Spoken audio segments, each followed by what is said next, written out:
What's going on, guys? It is Rinne-Hatake here, back with another video. And today I got What If Deku was a Kryptonian Part 4. Hopefully you guys do enjoy this what if scenario. And I will be posting another video after this. And I am still thinking of a What If Goku idea that I will be doing in the future. So make sure to stay tuned for that. But with all that being said, cue the intro.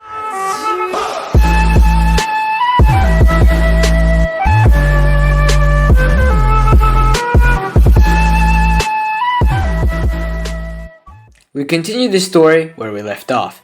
Deku's team had just been called the winner of the exercise. Bakugo would have just been taken to Recovery Girl and would heal, which would take a couple of hours.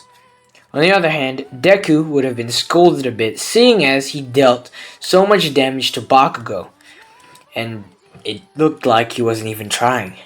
And events after this would continue, and the others in Class 1A would continue the exercise, and the same stuff would happen afterwards. And of course, side note, Ito would still become the class rep. But we continue.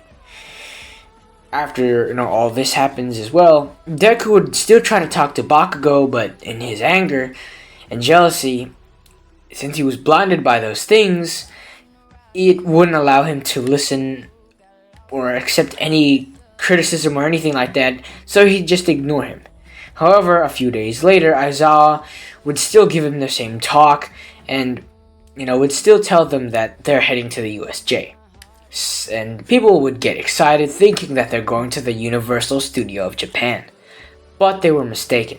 Aizawa would destroy the idea of fun and tell them that they're going to the unforeseen simulation joint, the USJ. The class would boo, but would listen as they got into their hero suits. Once they got into their hero suits, once they were all seated in the bus, they started talking about who had the strong, or talking about their quirks and who they thought was the strongest. Meanwhile, Deku sat at the back, with Momo, and was getting along really well with her. Mina would see this and whisper at Momo, "Go, girl!" But Momo would turn as red as a tomato, while Deku would just chuckle watching her as he heard the sly comment.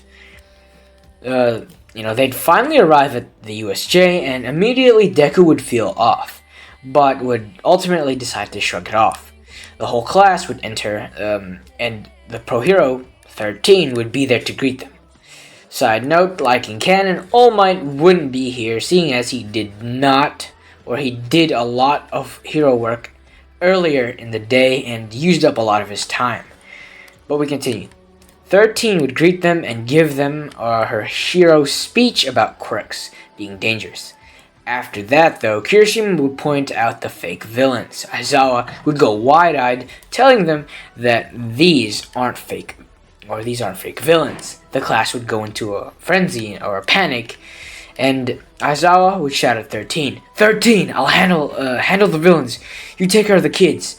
Aizawa would jump down, as everyone except Deku, Bakugo, and Kirishima would go behind 13 and wait for orders.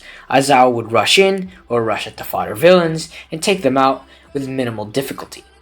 And meanwhile, Shigaraki would order Kurogiri to teleport the students away so that they can have an advantage.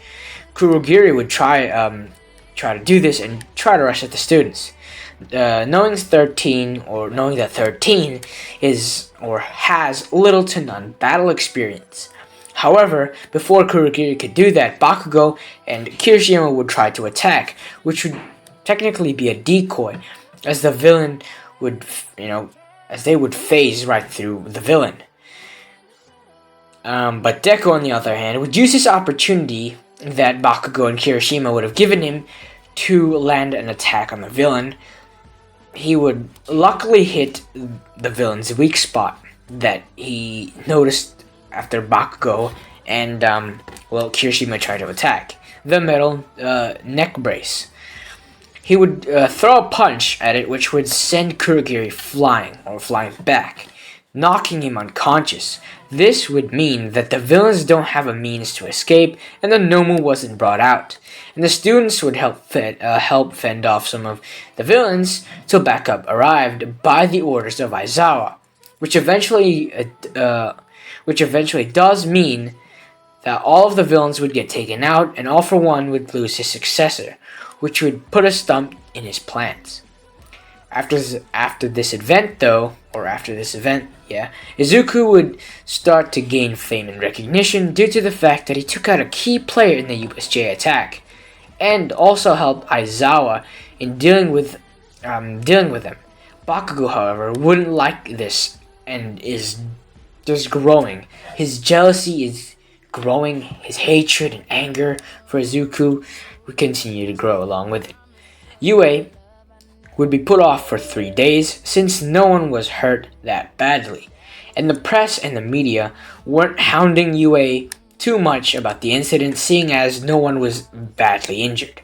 After the 3-day break was over, Aizawa would announce to the class that the sports festival would be in 3 weeks. Everyone would question this act, but would just put it aside, seeing as they are very excited to show off their strength and abilities. The 3 weeks would pass by very quickly, as the students of UA were hyped for the sports festival, seeing as it could be a chance to get a great investment from big agencies or move up into the hero course. Every other class would, still check out Class 1A, and Bakugo would still be rude and make all the other classes start to hate this class. And stuff like that. We move. The sports festival would start, and Deku would, go to do his speech as he got first place. I would like to thank everyone for attending the festival, and I bid good luck to all the other classes and contestants. But most of all, I would like us all to give it our all, plus ultra, as he'd shout. With that speech, Deku instantly became the crowd favorite, seeing as he hyped everyone up, including the classes that hated them at first. Alright, so the first event that would be announced would be the race, and it was a one-way stomp for Izuku. Izuku would come in first place due to the fact that he can fly, and he's just faster than everyone else, and Deku would come in first, Todoroki would come in second, and Bakugo would come in third, and this would make Bakugo's blood boil even further. The next event would be the cavalry battle.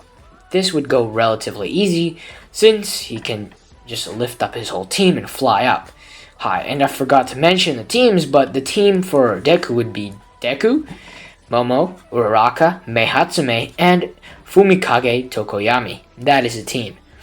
So yeah, they just fly up into the sky, seeing as Deku could lift them since he's so strong. But to make things easier, Ochako would just make them all weightless, and Mei Hatsume's devices would just help them fly easier with the help of Deku. So yeah, after this event though, lunch would be next, and before lunch could even start, Todoroki would approach Deku and would declare something to him.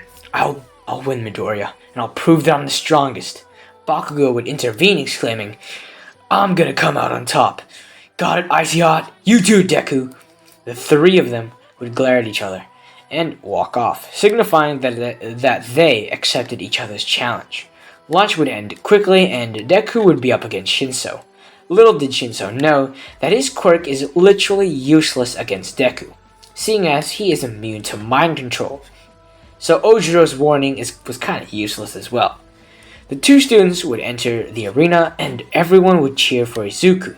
Shinso would start his trash talking, or start talking trash, and hope Izuku, quote-unquote, falls for it. It seems it must be nice, huh?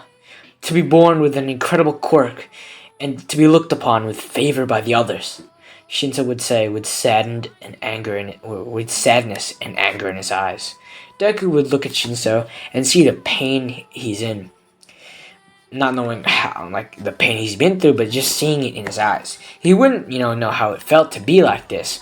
So the only thing he could do was just give him a hug. Just a hug of not pity, but empathy. Shinso wouldn't really know what to do with this, or to do. He would, try to attack or resist, but he couldn't do anything. He just lost it. He just accepted it.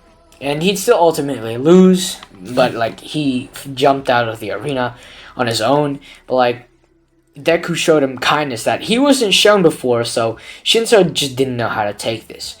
But this would birth this or start Shinso and Deku's friendship. This very moment basically started it. And the next round would go by the exact same, and Deku would be put up against Todoroki, and yeah, these two will take the stage. But I'm gonna leave it here for now. Hopefully you guys did enjoy, and I'm sorry if this is a little short, but I will be posting another video, so hopefully that would make up for it. But with all that being said, peace.